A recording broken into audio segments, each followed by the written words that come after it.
நம்ம சிந்திக்கிறது, நம்ம சொல்றது, நம்ம செய்றது. இது 3ம் அலைன்டா இருக்கா? இல்லையா? இத பத்தி தான் இன்னைக்கு நம்ம ஒரு ரொம்ப அருமையான ஒரு கதை பார்க்க போறோம். ஒரு பஸ் போய்க்கிட்டு இருக்கு. பஸ்ஸுல வந்து ஒருத்தர் டிராவல் பண்ணிக்கிட்டு இருக்கிறாரு.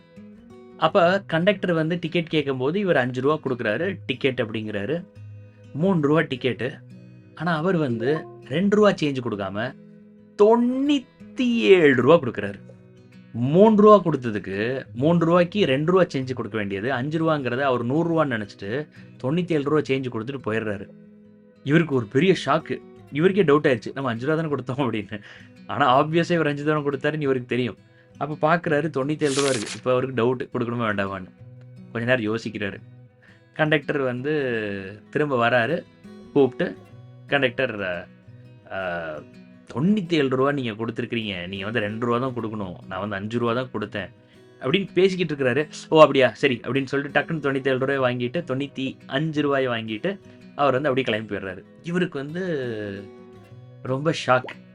உடனே, "என்ன நான் வந்து குடுத்தேன், நீங்க டக்குனு ஓகேவா அப்படின்னு டக்குனு வாங்கிட்டு போறீங்க? உங்களுக்கு தெரியுமா முன்னாடியே?" அப்படிங்கிற மாரி கேட்கிறாரு. "ஆமா, எனக்கு தெரியும்." "என்னங்க சொல்றீங்க? தெரியுமா? அப்புறம் ஏங்க குடுத்தீங்க ரூ. 97 அப்படின்னு கேட்கிறாரு. அப்ப அந்த கண்டக்டர் சிரிச்சுட்டே சொன்னாராம், "உங்க பேரு இதானே?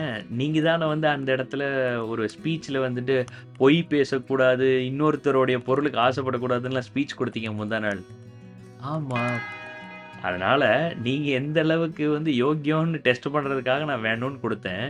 கிட்டத்தட்ட 17 நிமிஷம் நீங்க டைம் எடுத்திருக்கிறீங்க. உங்களுக்கு சொந்தமில்லாத இந்த ரூவாய திரும்ப குடுக்குறதுக்கு. இந்த 17 நிமிஷத்துல நான் 2 தடவ, 3 தடவ உங்கள கிராஸ் பண்ணி போயிருக்கிறேன். என்னைய பார்த்தீங்க. ஆனாலும் என்ட்ட வந்து ரூவாய குடுக்கணும்னு உங்களுக்கு தோணல. 17 நிமிஷம் யோசனை பண்ணி, சரி, சரி இது நம்ம பணம் இல்ல குடுத்துருவோம் அப்படின்னு சொல்லி குடுத்துருக்கிறீங்க. ஸோ அப்ப 17 நிமிஷம் நீங்க, நீங்க சொன்ன மாதிரி வாழல. உங்களுக்கு டவுட் இருந்திருக்கு. ஸோ நீங்க எந்த அளவுக்கு நீங்க சொல்றபடி வாழ்றீங்கன்னு தெரிஞ்சுக்கிறதுக்காக நான் இப்படி பண்ணேன்." அப்படின்னு அந்த கண்டக்டர் சொன்னாரு. ஒரு விஷயத்த இங்க புரிஞ்சுக்கிறது ரொம்ப ஈஸி. சில பேருக்கு அதுவே கஷ்டமா இருக்கலாம். ஆனா, இங்க புரிஞ்சுக்கிறது ஓரளவுக்கு ஈஸி. ஆனா, இங்க புரிஞ்சு அத வாழ்றது அவ்ளோ கஷ்டம். அப்ப நம்ம ஃபர்ஸ்ட் ஸ்டெப்பு முக்கால்வாசி பேர் பண்ண முயற்சி பண்றோம். எது நல்லது, எது கெட்டதுன்னு. துரியோதனன் சொல்லுவானாம், "ஏய் இது வந்து அதர்மம். இது எப்படி நீ பண்ண போச்சு?" அப்படின்னு. இன்னொருத்தன் பண்ணும்போது அவனுக்கு தர்மம், அதர்மம் எல்லாம் தெரியும். ஆனா, தான் பண்ணும்போது அவனுக்கு தெரியாது. பீமன வந்து கயிறு கட்டி, கல்ல கட்டி தண்ணிக்குள்ள போடும்போது அவனுக்கு தெரியல. விஷம் வச்சு கொல்லும்போது தெரியல. அவங்களோட பெரியம்மா குழந்தைங்கலாம் இருக்கும்போது, சித்தி குழந்தைங்கலாம் இருக்கும்போது, அந்த வீட்டையே வந்து மெழுகு வீட்டைய அரண்மனையவே எரிக்கும்போது அவனுக்கு தெரியல. அப்ப 13 வருஷம் கழிச்சு திரும்ப நாட்ட குடுக்கணுங்கும்போது தெரியல. எப்பயெல்லாம் அவன் தப்பு பண்றானோ அப்ப அவனுக்கு தெரியல. ஆனா இன்னொருத்தன் தப்பு பண்ணும்போது அவனுக்கு தெரியுது. அப்ப நமக்கு எந்த அளவுக்கு இங்க புரிஞ்சிருக்கோ, அத வச்சு ஒருத்தன மதிப்பிடக்கூடாது. எப்போ ஒருத்தன் வாழ ஆரம்பிக்கிறானோ, அப்பதான் நிஜ வாழ்க்கை வரும். இத வந்து 2 வார்த்தையில சொல்றாங்க. இங்கிலீஷ்ல சொல்றாங்க. ஒண்ணு வந்து நாலெட்ஜ். நாலெட்ஜ்ங்கிறது வந்து ஒரு விஷயத்த பத்தி புரிஞ்சுக்கிறது, அறிவால. இன்னொன்னுக்கு வந்து விஸ்டம். விஸ்டம்ங்கிறது நம்ம செய்யிறது. அப்ப எத நம்ம கடைபிடிக்கிறோமோ, அதுக்கு பேரு விஸ்டம். எத நம்ம அறிவால புரிஞ்சுக்கிறோமோ, அது நாலெட்ஜ். அப்ப நம்ம நமக்கும், நம்மள சார்ந்து இருக்கிறவங்களுக்கும், நம்ம நாலெட்ஜ ஃபோக்கஸ் பண்றத விட, விஸ்டம ஃபோக்கஸ் பண்றது ஆழமான மாற்றத்த கொண்டு வரும். ஸோ இதான் வந்து இன்னைக்கு மண்டே ஸ்டோரியோட தீம்.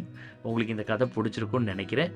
நீங்க எத்தன பேர் இந்த மாதிரி உங்களோட வாழ்க்கையில ஏதாவது ஒரு விஷயம், நீங்க சொல்றத நீங்க செய்றீங்க அப்படின்னு உங்களுக்கு தோணுதோ, அப்படி தோணுதுன்னா, "ஐ ஆம் டூயிங்" அப்படிங்கிறத டைப் பண்ணுங்க. ஐ ஆம் டூயிங். ஐ ஆம் டூயிங் வாட் ஐ திங்க். ஐ ஆம் டூயிங் வாட் ஐ சே.